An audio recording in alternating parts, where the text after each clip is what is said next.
What is the ultimate purpose of locking a human being inside a cage? If you ask 10 different countries this question, you will get 10 completely contradictory answers. In some places, a prison is an ultra-violent war zone run entirely by gang leaders. In others, inmates have their own flat-screen TVs, personal kitchens, and the right to vote. Some systems exist purely to inflict suffering, some are highly profitable corporations, and others are essentially extreme psychological experiments in social engineering. Today, we are traveling across the globe to decode the prison systems of 10 major countries. We'll look at the brutal punishments, the radical rehabilitation strategies, and the cultural secrets that define how the world deals with its darkest elements. Let's start by looking at a country that looked at the global standard for punishment and threw it completely out the window: Norway. If most of the world is about retribution, Norway is about extreme normalization. Here, maximum security prisons look exactly like modern college campuses. Take Halden Prison, for example. There are no bars on the windows. Inmates have their own private en-suite bathrooms, mini fridges, and unbarred views of the surrounding pine forests. They have access to professional recording studios, video games, and fully equipped kitchens where they cook meals using metal knives. How can a country justify treating murderers and drug traffickers like this? The Norwegian philosophy is based on the principle of normality. They believe the punishment is only the restriction of liberty. The loss of freedom is the sentence. The prison itself should not be an additional torture chamber. Norway's goal is simple: you are releasing your neighbor. If you treat a man like a caged animal for 10 years, he will act like an animal when he gets out. If you treat him like a citizen, he will act like one. The result? Norway has one of the lowest recidivism, reoffending rates in the entire world, hovering around 20%. However, critics, especially those looking in from the outside, argue this system is an insult to victims of violent crime, providing a luxurious escape rather than true justice. And if you want to see what a system built entirely on harsh justice and scale looks like, you look to the United States. To understand the American penal system, you have to understand one fundamental rule: scale. The United States represents about 4% of the global population, but it holds roughly 20% of the world's prisoners. Nearly 2 million people are locked up on any given day. Unlike Norway, the US system is deeply tied to capitalism and hyperpunishment. In America, prisons are major economies. Some facilities are operated by massive for-profit private corporations that actually require the government to keep beds full. Within the walls, everything is monetized. Inmates work for literal pennies an hour making license plates or fighting wildfires, while their families are charged exorbitant rates just to make a 15-minute phone call to them. Culturally, America views prison as a place of exile and retribution.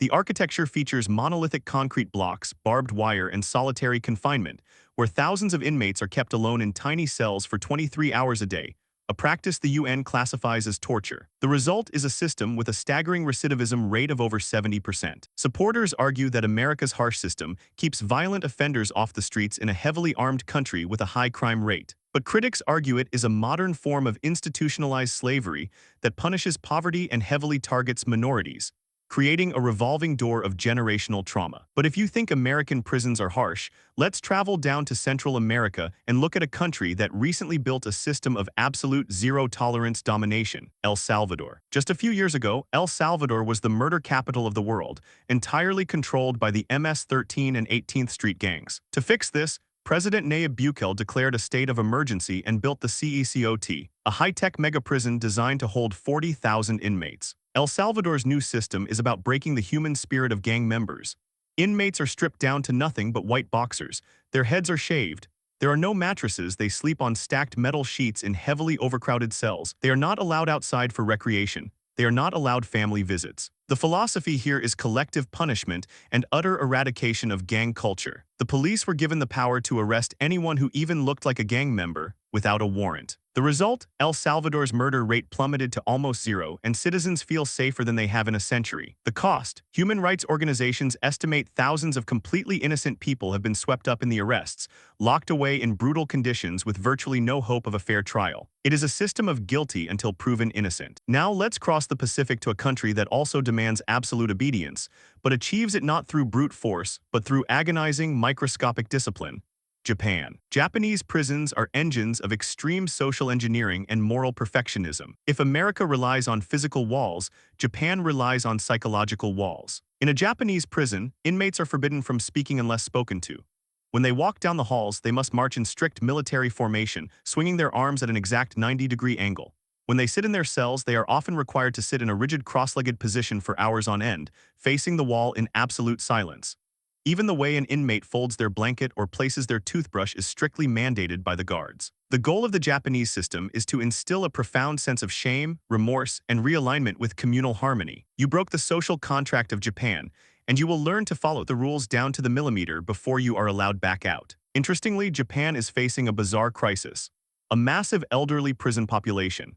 Because of poverty and isolation, some Japanese senior citizens purposely shoplift just to go to prison, because the prison guarantees them 3 meals a day, healthcare, and a highly structured, peaceful environment. While Japan forces inmates to conform, Germany operates on an entirely different legal philosophy: Menschenwürde, or human dignity. In Germany, the constitution explicitly states that human dignity is inviolable, and this applies directly to prisoners.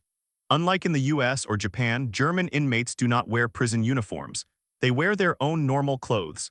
They maintain their right to vote in national elections. The German system operates on the belief that a prisoner will one day return to society, so the prison must simulate society as much as possible.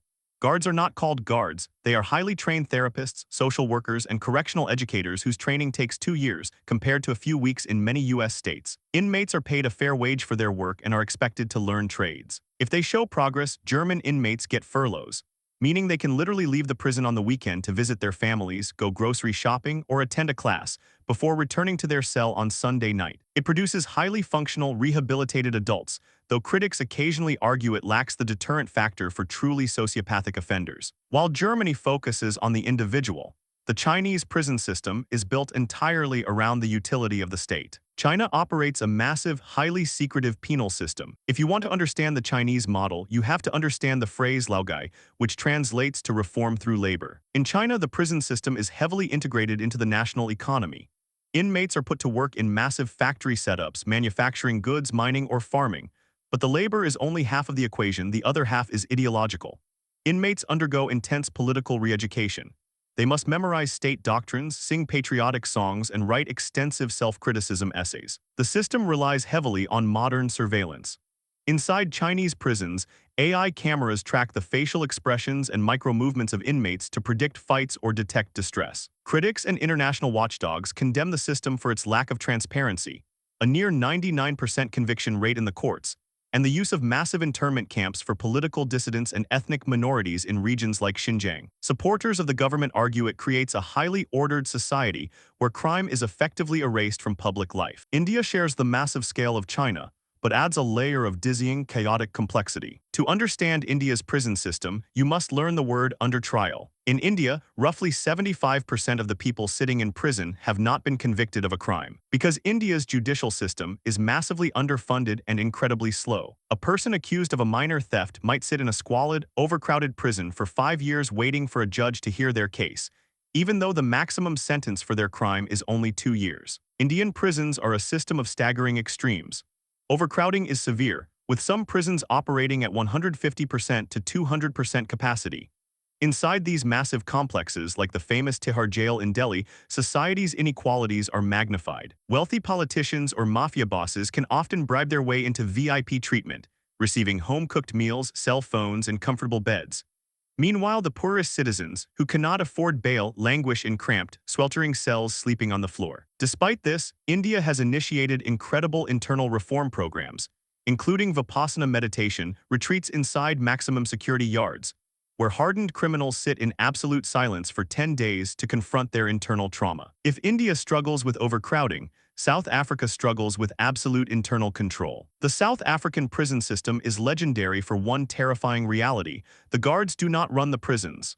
The gangs do. South African prisons are dominated by the numbers gangs: the 26s, the 27s, and the 28s. These gangs originated over a century ago and have evolved into a highly complex militaristic society behind bars. When a new inmate arrives at a facility like Palsmore Prison in Cape Town, the state essentially hands them over to the gangs. The gangs dictate everything. They decide where you sleep, what you eat, and who you are. The 26s acquire the money and smuggle goods. The 27s are the enforcers and blood spillers. The 28s control the domestic duties and sexual hierarchy. To the outside world, it looks like pure chaos and horrific violence. But from the inside, it is an incredibly strict, ruthless system of governance. Because the South African state historically underfunded and neglected these prisons, the inmates created their own horrific version of law and order. This phenomenon of gang control is mirrored closely in Brazil. In Brazil, massive gangs like the PCC, First Capital Command, didn't just form in prisons. They were born there and eventually took over the outside world. Brazilian prisons are notoriously brutal, overcrowded, and prone to massive riots where rival cartels routinely behead one another. But what makes Brazil unique is the leverage the prisoners have over the government. The PCC controls the drug trade in the favelas, slums of Rio and Sao Paulo entirely via smuggled cell phones from inside maximum security cells. If the prison wardens try to take away the inmates' privileges, the gang leaders will simply make a phone call and order their members on the outside to burn city buses and shut down the economy. In Brazil, the prison system isn't a place of exile. It serves as the heavily fortified corporate headquarters for the nation's most powerful cartels. Finally, we arrive in a country that attempts to solve the chaos of incarceration with absolute hyper-efficient technology: South Korea. South Korea views the prison system through a lens of high-tech stratification. When you enter a South Korean prison, you are thoroughly evaluated and placed into a strict hierarchy based on your psychological profile and crime. The facilities are incredibly clean, quiet, and hyper-regulated. But what makes South Korea unique is their deployment of robotic prison guards.